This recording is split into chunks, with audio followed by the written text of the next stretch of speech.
Good morning from West Central Idaho. Here's another, purchase my wife did.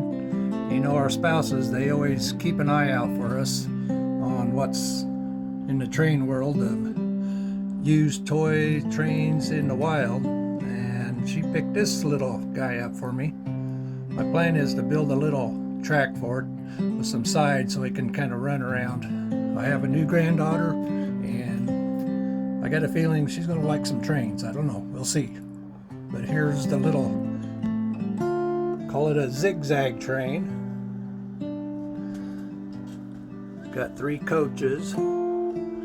They are quite comical in what they're up to.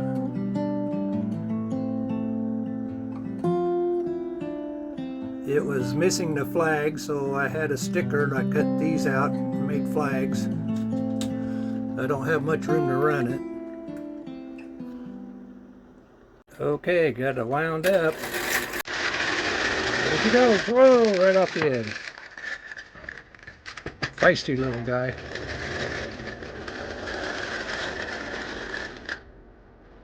So, thanks to my wife.